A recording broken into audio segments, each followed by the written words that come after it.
Mestre em Direito Público, a professora Aline Osório é uma das convidadas deste Iluminoras. Antes, eu converso com o diplomata e poeta Felipe Fortuna. Ele é autor de 14 livros e conta todos os detalhes aqui pra gente. Mestre em literatura brasileira, o Felipe gosta principalmente de poesia. Tem livros e traduções na área. Tudo bem, Felipe? Tudo bem. Muito bem-vindo ao Iluminoras. Muito obrigado pelo convite. Eu queria começar perguntando sobre seu histórico com a leitura, com a literatura. Eu sei que isso tem um pouquinho a ver lá com a sua infância, casa, a localização geográfica da casa que você morava, com os livros que havia nela, depois na escola também. Agora, teve um episódio específico ou foi um processo? Bom, acho que todo escritor é marcado pelas pessoas e pelos lugares, né? Assim, as minhas primeiras recordações em relação à literatura tem a ver com um presente que a minha avó me deu. Eu devia ter 8 anos, por aí, um pouco menos. Ela me deu um livro, Viagens de Gulliver, do Swift. Talvez numa edição recontada para crianças. E aquele livro foi um impacto para mim, porque havia, por exemplo, o episódio de Lilliput, né? E havia uma série de histórias que me pareceram fantásticas e eu não tinha ainda conhecimento de algo que me levasse para uma dimensão tão diferente daquela que eu conhecia. Por outro lado, eu também fui marcado pelo lugar onde eu vivia, que é o bairro de Santa Teresa, no Rio de Janeiro. É um bairro montanhoso no Rio de Janeiro, onde tem bonde, uma paisagem excepcional e numa cidade muito marcada pelas praias.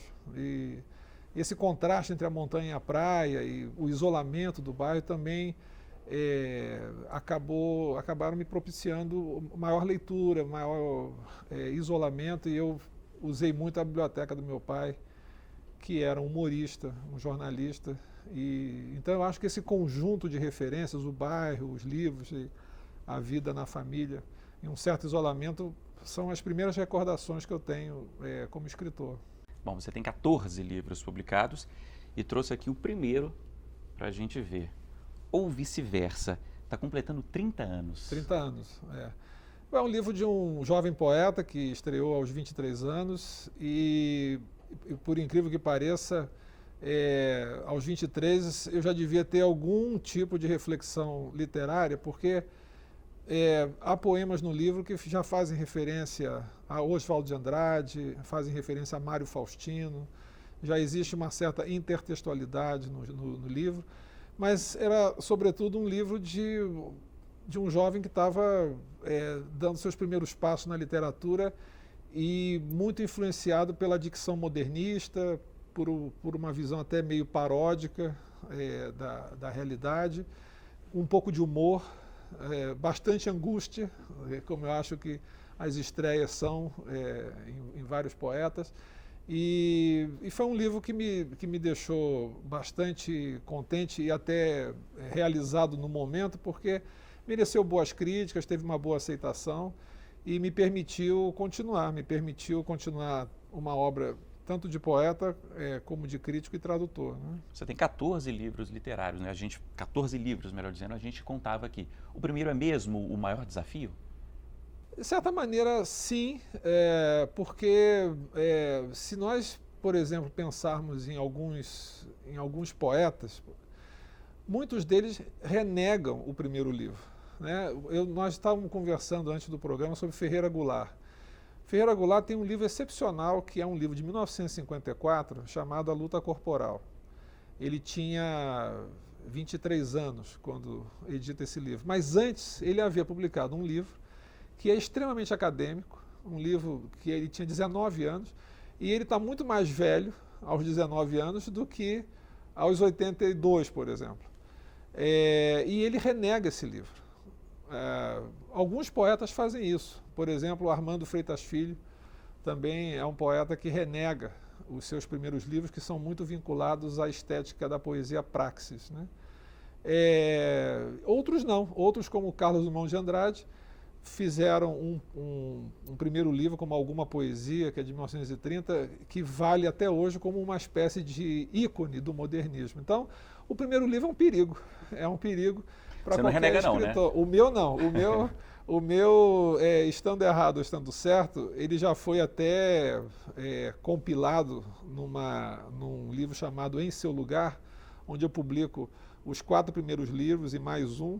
E eu não tirei nenhum poema do livro, eu acho que é uma estreia que eu não preciso rever nesse momento, nem renegar. Bom, seguindo aqui, eu estou com O Mundo à Solta, que você contava aqui para mim, tem um pouco das suas experiências pelo mundo, você é diplomata.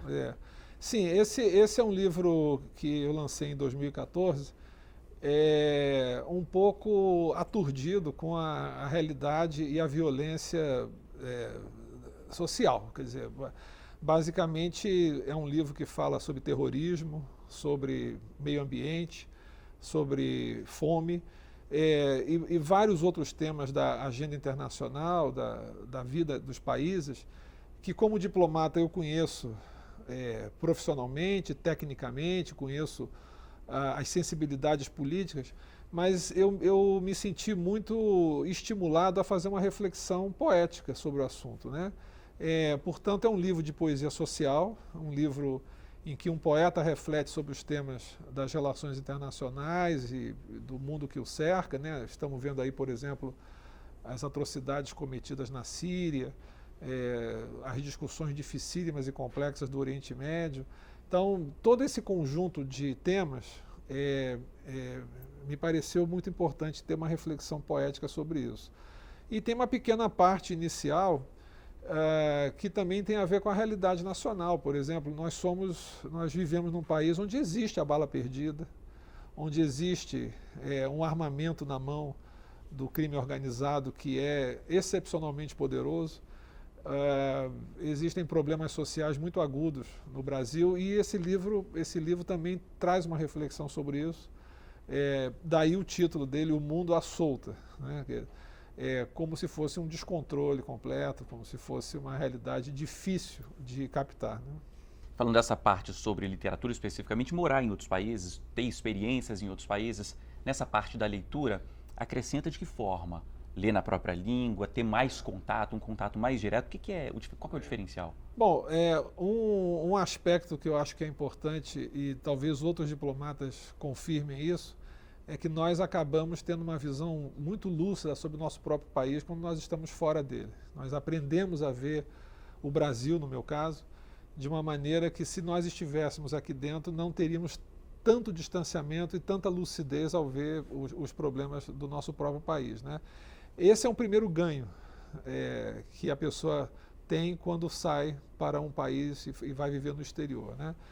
O outro, claro, é você estar inserido numa sociedade diferente da sua, eventualmente falando uma língua diferente da sua, entrando em contato com as realidades culturais do país e, sobretudo, conhecendo a vida social, os autores, o teatro, a dança, a música, todo o complexo que forma o país e lendo, eventualmente, na língua original. Seguindo aqui, Felipe, estou aqui com Taturana. Um outro livro de poemas, mas um livro diferente. Bom, Taturana até a mim surpreende, porque eu jamais imaginei que eu iria fazer poesia visual ou poemas na tradição do poema concreto, onde nós exploramos muito mais a materialidade da palavra, a visualidade, a presença da palavra na página em branco e outras características do poema concreto ou do poema visual, da poesia visual lato sensu, né? O que eu acho que é interessante, as descobertas que eu tive fazendo isso, é que por mais que o poema seja visual, ele raramente escapa à estrutura do verso. O verso se mantém. Caso contrário, ficaria palavras soltas e você poderia dar soluções de design, ou soluções gráficas interessantes, como nós vemos até na publicidade em alguns casos, né? Foi interessante testar o limite entre entre o poema visual e o desaparecimento do verso. Isso foi uma coisa interessante. E você vai seguir nessa toada, né? Eu já tenho um novo livro de poemas visuais que está pronto, espero lançar no próximo ano, e com isso eu não sei se eu avançarei mais, eu acho que depois eu voltarei a ser um poeta discursivo mesmo. Falando em poeta discursivo, eu estou aqui com A Mesma Coisa, outro dos seus livros, que aí sim, né? Um poema, não nos moldes como a gente conhece, são poemas mais longos, você me explicava, apenas 3 poemas mais longos, mas em um formato mais clássico. Exatamente. Bom, esse livro, A Mesma Coisa, como você disse, é um livro que reúne 3 poemas, o principal é o que dá título, e é uma reflexão sobre o problema da repetição, sobre o problema da mesmice, da cópia, do plágio, da emulação, da necessidade que os seres humanos têm de copiar, de imitar, não é? E muitas vezes de emular a realidade que tem. Isso num mundo que tem materiais plásticos e materiais que, por exemplo, que imitam o taco da sala, o assoalho, materiais que são feitos de outros materiais que imitam o material original, mas que não são original. Por outro lado, uma sociedade que depende de cópias xerox, que depende de cópias digitais, então que a quantidade de cópias que nós temos é bastante grande. De tal maneira que o poema reflete um pouco por assim dizer, essa angústia que existe e a própria busca da originalidade do poeta ou do artista, que por ser tão repetitiva essa busca, ela acaba sendo, ela mesma busca uma repetição de um caminho a percorrer, não é? Então, o poema tenta abarcar todas essas realidades, daí o título A Mesma Coisa, como uma reflexão sobre esse assunto, né? Fazer uma poesia crítica é um dos seus objetivos? Assim, Ou acaba acontecendo? Acaba acontecendo. Existem várias maneiras de você ver isso. O Jorge Luis Borges, né, o famoso contista e ensaísta argentino, ele dizia que a melhor maneira de fazer crítica literária é arrumar bibliotecas, né? Que aí você joga fora aquilo que você não gosta. No poema existe algo parecido. No poema, quando você escreve um poema, você faz opções. Você lembra que você tem uma tendência a gostar mais de determinado estilo e menos de outro, você renega na sua escrita aquilo que você rejeitaria na biblioteca também. Então, sem dúvida, agora, acho que quem levou isso ao extremo foi João Cabral de Melo Neto, que esse sim fazia crítica literária na forma de poema. Para terminar, Felipe, nosso tempo já está no limite, mas eu quero falar sobre isso. Você também é tradutor e traduz aqui uma obra que você me explicava que é uma obra muito importante, mas que não tinha tradução no Brasil ainda. Conta pra gente, por favor. Uma vez eu fiz um levantamento em alguns jornais, saber quais são os poemas do mundo considerados essenciais para um escritor. E havia lá os 4 quartetos de T.S. Eliot, os cantos de Ezra Pound, vários poemas de Baudelaire, e vendo na lista, encontrei esse poema, Brick Flat, de um autor inglês, o Basil Bunting, que era do grupo do Ezra Pound, conheceu o T.S. Eliot, portanto ele é do modernismo anglófono, por assim dizer, que é um poema festejadíssimo por vários autores e por vários críticos e que não havia sido traduzido para o português. Eu fui estudar esse assunto, li e realmente eu fiquei muito impressionado com as opções do Basil Bunting em termos de poesia e a importância do poema que me parece realmente central. E fiz uma tradução, agora uma edição bilíngue que eu lancei esse ano, né? Então, mas eu não quero adiantar muito sobre o poema para deixar o leitor descobrir, já que é um lançamento no Brasil. Felipe, ok, é isso. Muito obrigado pela sua participação. Muito obrigado e agradeço a oportunidade também.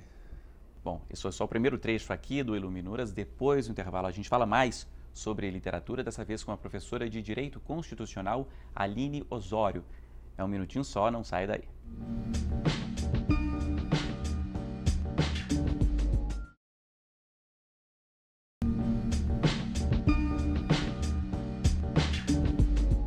O Iluminuras já está de volta e conversa aqui neste segundo bloco com a professora de Direito Constitucional, Aline Osório, aqui com a gente. Obrigado pela presença, Aline. É um prazer estar aqui. Bom, para começar, eu queria que você explicasse, contasse um pouquinho aqui para a gente sua história com a leitura, com os livros. Você se lembra como é que começou? Se teve um estalo, se foi um processo mesmo? Ler para mim foi algo natural. A minha avó era professora de escola primária, minha tia era poeta. A minha mãe sempre me incentivou muito na leitura. Ela era aeromoça, então ela me mostrou o mundo de várias formas, né? Nas viagens dela e também pela leitura, me incentivando a ler enquanto ela estava fora. Eu lembro que eu comecei a ler com uma coleção chamada Para Gostar de Ler. Era um timaço, né? O Drummond, o Sabino, o Paulo e o Rubem Braga. E tinha textos, eram crônicas, poesias, então tinha Vinícius de Moraes, Mário Quintana, algumas crônicas, Clarice Lispector. Então eu devorava esses livros em vários volumes e a leitura para mim era como respirar. E eu lembro que eu ganhei o livro Alice no País das Maravilhas, que foi um livro que marcou muito. Eu era bem pequena, eu deveria ter uns 11, 12 anos, e comecei a ler o livro. E li também uma crônica do Paulo Mendes Costa, que se chamava, se eu não me engano, A Maria da Graça, que ele contava a história, era uma crônica, ele tinha dado o livro a uma menina de 15 anos e trazia algumas curiosidades, alguns ensinamentos que extraiu desse livro. E um deles era, se você pensa do ponto de vista do rato, já imaginou pensar do ponto de vista do gato? Então, como a vida, a gente deve enxergar a vida por vários pontos de vista diferentes, não pensar no nosso umbigo como o centro do mundo. Enfim, foram algumas lições que parecem bobas, mas que foram me acompanhando e me ensinando a medir o tamanho das pessoas, enfim. Agora, como é que foi que o direito entrou na sua vida? Quando é que você fez essa escolha? Eu não tenho ninguém na minha família do direito, então realmente ninguém, nem na família do meu pai, nem na família da minha mãe.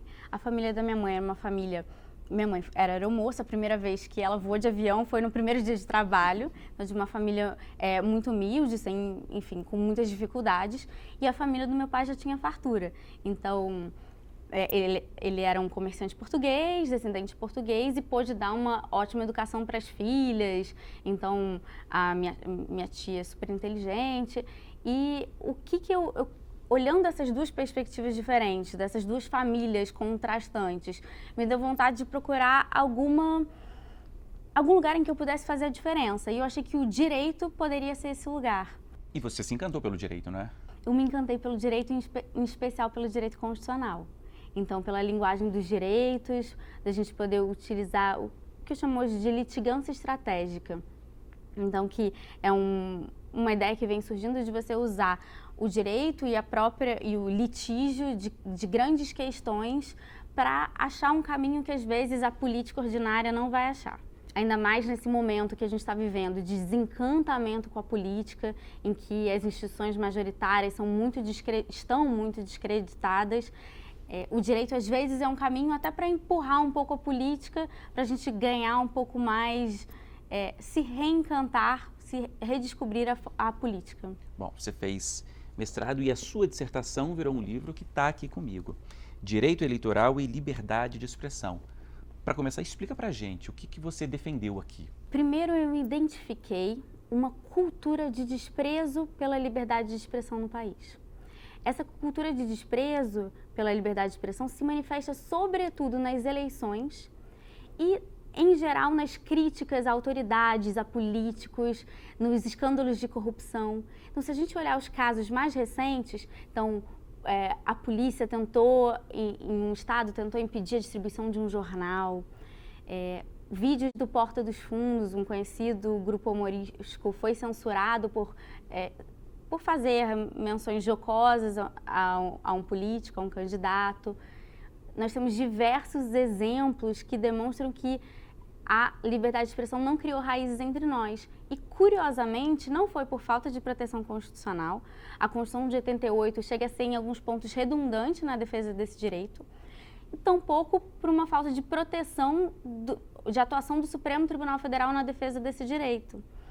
Então, eu me perguntei o que aconteceu e mais, por que essa cultura de desprezo pela liberdade de expressão se manifesta sobretudo no direito eleitoral, em que as normas, a doutrina e as próprias decisões judiciais acabam censurando e tolhendo muito a expressão política. Agora, isso acontece principalmente em ano eleitoral, como a gente passou agora, ou isso é constante? Principalmente em ano eleitoral, mas é constante. Então, em 2014, por exemplo, foram mais de 400 ações judiciais para tentar, sobretudo que os políticos tentassem um pouco tirar a cobertura desfavorável, impedir a divulgação até de pesquisas eleitorais que eram legítimas, porém, eles eram desfavoráveis. E qual é a saída, Aline? Você identifica isso? Eu identifico. O que eu faço primeiro? Eu trago um marco teórico da liberdade de expressão. O que esse marco teórico tenta identificar? Ele tenta criar um consenso sobre qual a importância, quais são os parâmetros que devem ser utilizados na ponderação da liberdade de expressão com outros direitos fundamentais, como, por exemplo, a honra dos políticos. Então, e a partir desse parâmetro, desse marco teórico, eu vou aplicar no direito eleitoral. Então, eu identifico, primeiro, que o direito eleitoral ele não tem um catálogo de princípios substantivos que seja coerente na doutrina. Então, a doutrina não identificou quais são os princípios que devem ser utilizados no direito eleitoral. Então, o princípio da paridade de chances entre os candidatos, o princípio da liberdade de expressão, muitas vezes não se reflete criticamente sobre os princípios. Em segundo lugar, a gente tem uma legislação excessiva, casuística. Então, até 96, a cada ano era editada uma lei para regular as eleições, o que era, obviamente, casuístico. E depois, em 97, nós editamos uma lei das eleições, mas a cada ano ela continua sendo alterada ao sabor das conveniências políticas. Então, eu identifico que é preciso, muitas vezes, revogar grande parte da legislação eleitoral para você conseguir equilibrar com a liberdade de expressão. Um exemplo. No financiamento de campanha, nós temos regras de financiamento de campanha e nós não temos regras, atualmente nós temos regras um pouco, que não estabelecem um teto efetivo de gastos eleitorais. Então, o que a legislação faz? A cada ano se cria uma nova restrição. Então, os adesivos têm que ter 50 por 40 centímetros. Você não pode envelopar o veículo. Você não pode colocar mais de 10 anúncios no jornal por eleição. Então, há tantas restrições com o suposto objetivo de diminuir o gasto eleitoral. Mas, na verdade, o que você tem que fazer é impor um teto de gastos e deixar os políticos decidirem como eles vão investir aquele dinheiro até o limite. Falando sobre o processo de escrita, Aline, é um livro de fôlego, um livro longo, aqui fruto da sua dissertação, como a gente já comentou. Agora, como é que foi o processo de escrita? Você mudou muito em relação ao texto acadêmico, manteve o mesmo tempo, o mesmo texto? É um longo processo, você escrevia todo dia. Conta um pouquinho do seu processo para a gente. Então, eu escrevi a dissertação de mestrado ao longo de, acredito que 1 ano. E, ao mesmo tempo, eu trabalhava na assessoria do ministro Barroso aqui no Supremo Tribunal Federal. Então, era algo desafiador. Eu trabalhava muito nos finais de semana, escrevia durante as madrugadas. E eu defendi a dissertação em setembro de 2015. E quando eu defendi a dissertação, então já era um texto um pouco mais acadêmico, o que eu fiz para publicá-lo? Eu primeiro tive que atualizar com a última mini-reforma eleitoral. Então, o livro mudou bastante. Eu tive que trazer esses inputs, discutir, dizer o que dessa nova reforma limitava indevidamente a liberdade de expressão. E, em segundo lugar, eu procurei deixar a obra um pouco mais, com uma linguagem um pouco mais comercial. Então, eu, na verdade, tenho um texto que é muito direto. Eu falo para os meus alunos que a gente, no direito, a gente gosta de falar difícil, inverte a ordem das frases, faz frases grandes. Isso tudo já é um passado. A gente não pode mais continuar com essa linguagem que é excludente. Então, o meu texto tem uma linguagem que é fácil, mas eu ainda procurei deixar um pouco mais direta, com exemplos que demonstrassem o problema da censura da liberdade de expressão no nosso país. Voltando um pouquinho no tempo, agora que a gente já te conhece bem, a gente não falou dos autores. Você tem autores preferidos, listas? Como é que você escolhe os seus livros? Eu costumo devorar livros, né? Então, até quando eu cheguei em Brasília, eu tive um pequeno acidente. Eu fui... Você é carioca. Eu sou carioca. Veio para Brasília. Vim para Brasília há 2 anos para trabalhar com o Mendes Barroso no Supremo Tribunal Federal. E eu coloquei uns 300 livros dentro do meu carro e trouxe para Brasília. E quando eu cheguei aqui, eu fui assaltada. E levaram todos esses livros, que eram os livros mais importantes da minha vida e que eu tinha trazido para cá. E eu lembro, eu começo a lembrar de cada um deles e fui recomprando os livros da dissertação. E eu escolhi vários autores preferidos, então os meus livros de direito constitucional preferidos. Eu comecei a estudar direito constitucional com José Afonso da Silva, então muito tradicional, com curso de direito constitucional positivo. Depois descobri a linguagem fácil dos livros do Barroso, então são livros densos, mas ao mesmo tempo muito fáceis de ler. Em especial, interpretação e aplicação das normas constitucionais. E, hoje em dia, eu tenho o professor Daniel Sarmento, que inclusive foi meu orientador na dissertação de mestrado, e o Mendes Barroso foi meu co-orientador.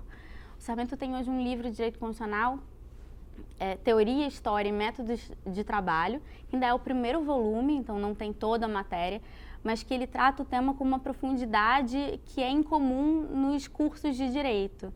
Então, eu ajudei a revisar o livro dele. Então, são livros que me são muito caros na área de direito constitucional.